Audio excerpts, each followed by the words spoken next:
Now on Mississippi Insight, State Auditor Shad White faces blowback after a doxing incident linked to the Charlie Kirk slaying.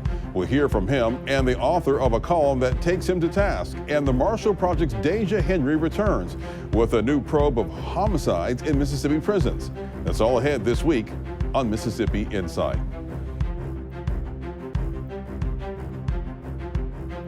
I'm Byron Brown. Thank you for joining me for this September 28th edition of Insight. A column published in Mississippi Today last week criticized State Auditor Shad White. He used his platform to target two women who commented on the death of conservative activist Charlie Kirk. White fired back, defending his actions as necessary consequences. No, I don't think you know what doxing means, but the basic question is, should a person be allowed to celebrate the death of a father and husband, so Charlie Kirk in this instance, and face no consequences in the real world? And what I suggested in my social media post was that the consequence should be that these folks should be fired. That's a very simple, straightforward statement. It has nothing to do with whether or not they have the right to make those statements. They have the right to make those statements, but they do not have the right to live free of the consequences of their statements. So yeah, I think if those individuals go out there and do what they did, which is to celebrate the death of a husband and father of two kids just for having political opinions that differ from them, I think they should face consequences, and the consequences in this case should be they should be fired from their jobs. Do you believe that these young women deserve to, receive threats, maybe even death threats for simply expressing their opinion? No, political violence is terrible in all forms. Nobody should be threatening physical violence or engaging in physical violence for somebody's political opinion. But I do think that if you celebrate the death of a father of two young kids and a husband, then yeah, you're probably going to get fired, and you should get fired at the end of that. Oh, I think that Charlie Kirk's position would be he has the right to have a political opinion, even if it's unpopular, and he should not be shot for that. He should not face violence for that. And I think my position on the other speech that you're talking about is that if somebody celebrates political violence, there should be consequences, and the consequences are you're probably going to get fired, and you should be fired. Thursday, we spoke with the author of that column. Kimberly Russell is a Mississippi native and founder of the Russell Law Firm in Washington. She is a former journalist turned attorney whose work focuses on protecting due process and strengthening the rule of law. Kimberly, you argue that political violence is not abstract anymore, but a heavy reality. How does that set the stage for your concerns about Shad White's actions?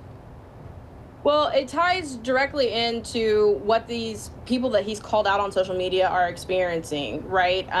They are experiencing death threats, they're experiencing bomb threats to a point to where they are having to withdraw from their normal daily lives. They are shutting down their businesses. It goes way beyond just they should be fired, as the auditor claims. Talk to us and kind of remind our viewers, what is doxing? So doxing is when you take the private or personal information of somebody and you put it publicly online available. The women who were involved in these posts, I don't want to talk too much about them or mention them by name because they are experiencing such an inundation of threats and violence, threats of violence. But the posts themselves put all of this personal information about their businesses, about how to get in contact with them, about their personal accounts. They even misframe, for one of them, the auditor misframed entirely what she said. Her comment was retweeting a WLBT post, actually, a local news story. And she was calling out the auditor for what he was saying. And his post he put up included a meme that she never even posted.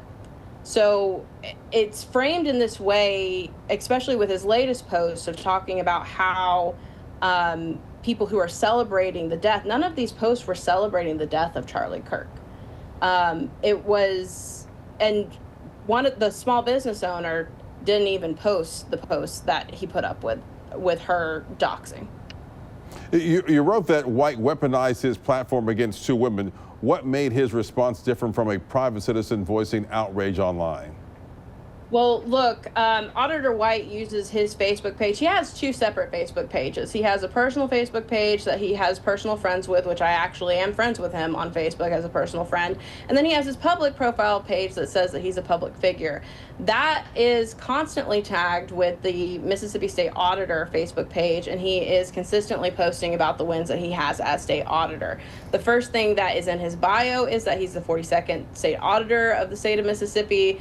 It's very much a platform that's positioned to show his power and authority as state auditor.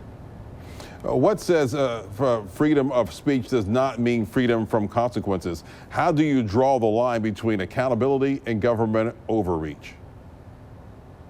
I think it comes down to Mississippians and Americans more broadly want accountability for people who are not speaking, they're not holding the same standards. When you are in a situation where you are claiming that these people should face consequences because of political violence, but you're not calling out the political violence publicly, that is where Mississippians and Americans are upset and frustrated with their government officials, and where they want to see better leadership, regardless of party. You already talked about this a little bit, but both women targeted online reportedly faced threats and possible damage to their livelihoods. What responsibility should elected officials bear for those outcomes?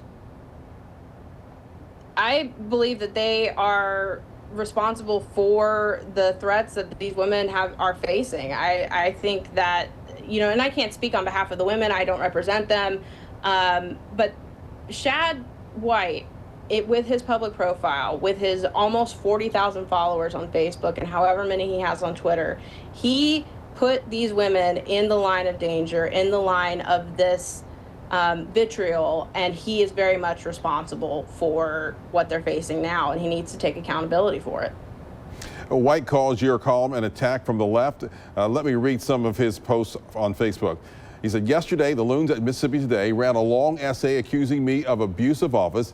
They can attack me all they want, but I'm not backing down. And it would be nice if one of the other Republican politicians in the state, laying low, would actually join me, end quote. How do you respond? This isn't a partisan issue. We are seeing a rise in political violence on both sides of the aisle. My op-ed discusses that. I talk about how we saw it with the governor of Pennsylvania, with the Minnesota lawmakers. You saw it on January 6th, where people were chanting, "Hang Mike Pence," who was the vice president and was a Republican. We've got to tamp down the rhetoric that's happening right now. Otherwise, we're just going to continue to see an increase of violence. And these threats are direct evidence of that.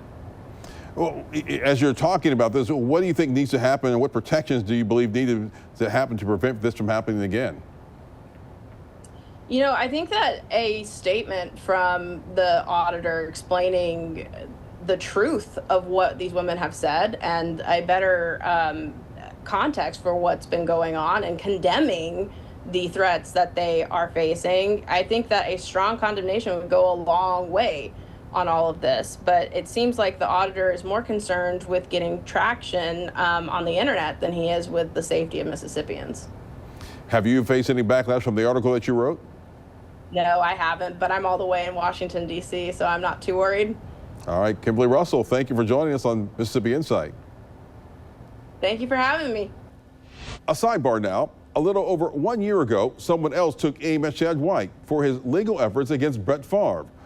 White says Favre still owes the state money after the TANF fraud scandal.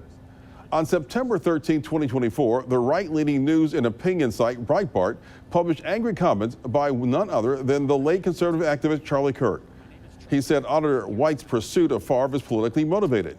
Kirk also argued that White is using the case to boost his profile and pursue the governorship. Here's part of what he said on the Charlie Kirk Show, quote, "No public official should have the power to unjustly attack a private citizen. It's wrong when Democratic prosecutor Letitia James does it, and it's wrong when Shad White does it. We have a message for Shad White at Turning Point Action and all of us here. We've been watching you, and we don't like what you have been doing here. We're going to make sure you're not elected governor of Mississippi, and you do not have a future if this nonsense and this garbage continues," end quote. After the break, dozens of Mississippi inmates have been murdered over the last decade. So where's the accountability? Mississippi Insight will be right back.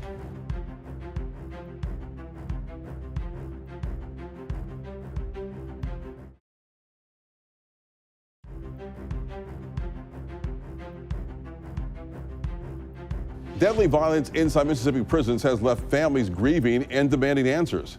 A new investigation found scores of people have been killed behind bars in the past decade, with only a handful of convictions. On our streaming podcast, In the Know, I spoke with Deja Henry of the Marshall Project about what her team discovered. Deja, thanks for joining us. Thank you for having me. Your investigation found at least 42 homicides in Mississippi prisons in the past decade with only 6 convictions. What does this gap between killings and prosecutions tell us about the accountability inside the system? I think it says a lot, Byron. And to your point, since we've published this investigation, we've identified an additional homicide. So we're up to 43 within the past 10 years. But I think what it says is there is generally a lack of accountability in terms of not only people who are doing the killing, but a system that is run with these people in their custody and their care that allows these conditions that facilitate or make it easier to kill and get away with it. When you say a lack of accountability, there's no oversight, there's not enough folks patrolling the prisons, or what's going on inside the prison? Both of the things that you mentioned, there is no authoritative oversight over the Mississippi Department of Corrections, other than the legislature handles the budget and things like that. But that's one thing. And then as far as the staffing, a lot of these killings that we investigated go back to staffing.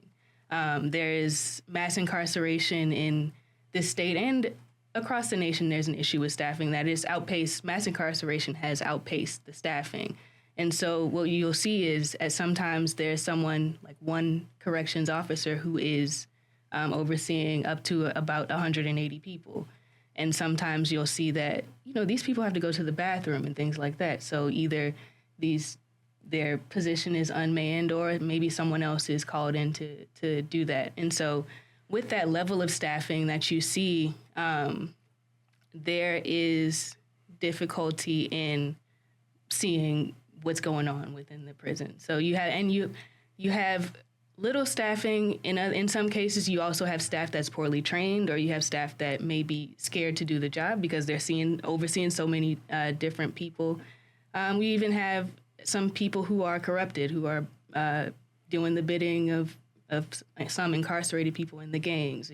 We've had looked at some cases where some correction staff were bringing in drugs or cell phones and things like that. So a lot of it goes back to that staffing and the lack of oversight over that. What do you think, would more staffing make a big difference, or is that something that the states need to invest in, or what do you think needs to happen here? I can't say whether it would make a difference. I'm not a corrections expert, but I would say that it would certainly be harder to kill someone if they didn't, if you were being watched, or if you didn't have access to drugs or weapons that you shouldn't have access to in a closed facility with cameras.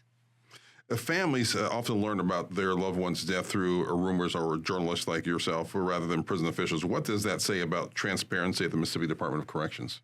It says that there is none, or that there is a lack of transparency. And like you mentioned a couple of times, I've come across people who are saying that they didn't know what happened to their family member. They just know that that person died. Or I've had to tell them details or give them internal reports or things like that show what actually happened to their family member. Why do you think there's a lack of transparency within the system? One, I think because there is that lack of oversight, that there's no person that they have to necessarily answer to. I mean, that would be a main thing. And then there's also the stigma of being someone who is incarcerated. A lot of people look at them as bad people because they have been convicted of a crime. And so there's not a lot of people rooting for this system to work well, or rooting for them to have humane and equal treatment. I guess some people would say, why should the public care because they're convicted of a crime that's sitting in there? So what should those conditions really be like? Is that what you're getting at? You know, that's the point is that a lot of people are like, why should I care? And, you know, there are about 20,000 people in Mississippi prisons, and this is an agency with a huge budget of like more than or nearly around $500,000. So this is an issue that affects not only people who are incarcerated in these prisons, but also there are family members who work there. There are people who, or there are family members, and then there are also people who work there who are being subjected to these working conditions. So there's a lot of people outside of the prison walls that are also being affected by this. Yeah, the Department of Justice has already found constitutional violations in several Mississippi prisons. Based on your reporting, have those findings led to any real reforms that reduce the risk of homicides inside the prison walls? I would say that the latest investigation by the Department of Justice was released in 2024, last year. This year, we're up to 6 killings within the prison walls. So that's higher than previous years, with the exception of 2020, where there was a huge gang war and riot going on. So I think that, you know, the Department of Corrections has said to us, you know, we've made some improvements, we've done this, we're cooperating with the investigations, but people are still being killed within the prisons. Mm-hmm. What do you think, when we talk about those deaths, what made you guys in the first place start doing the investigations? What was it that sparked this? I think that one of the main things was the Department of Justice's investigation, and seeing that there were that many, there was that level of civil rights violation going on to this large population, or this large amount of people, around 20,000 people within the walls of Mississippi prisons, and just knowing that there is not much public outcry about that. Yeah, you wrote about families carrying lifelong grief and unanswered questions. After spending months on this investigation, what do you think about accountability and justice? What should that look like for them? I think that it would be nice if, as a person who's lost their loved one, if I could at least know that what happened to them, and also that not have to worry that they are being subjected to these inhumane conditions that the state has been found to be having in these prisons over and over and over again. Deja Henry, Marshall Project, thank you for joining us and for the investigation. Thank you. All right. Of course, thank you for watching this edition of In the Know. Of course, we'll have more In the Know on Tuesdays and Thursdays.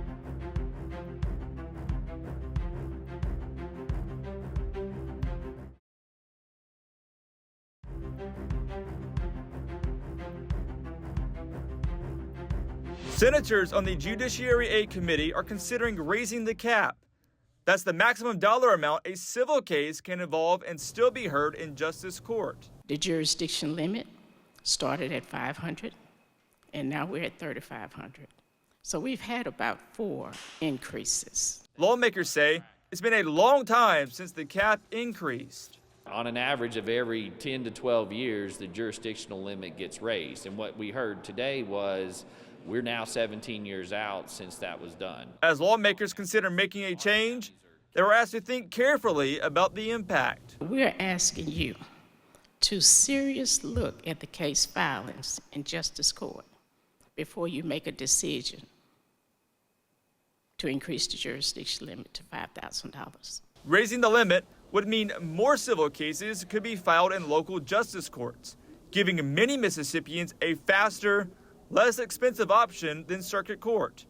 Senator Wiggins says a big takeaway is the need for better data in the system. It has been clear since we did judicial redistricting, we have got to have data.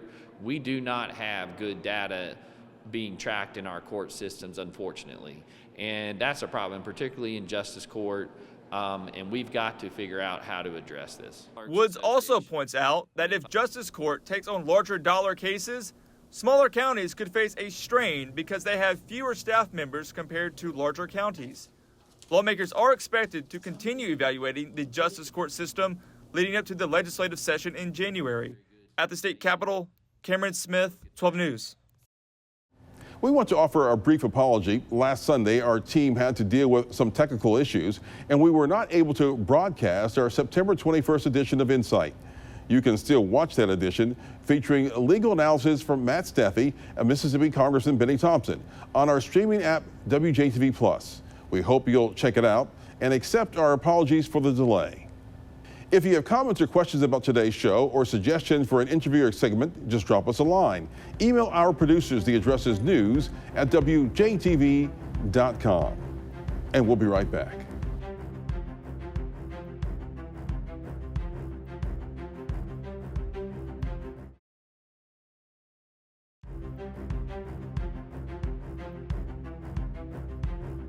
Big thanks to Deja Henry and Kimberly Russell for joining us this week. We'll be back next weekend with more of the political and current affairs coverage that you demand. I'm Byron Brown from all of us here at 12 News. Make it a great weekend.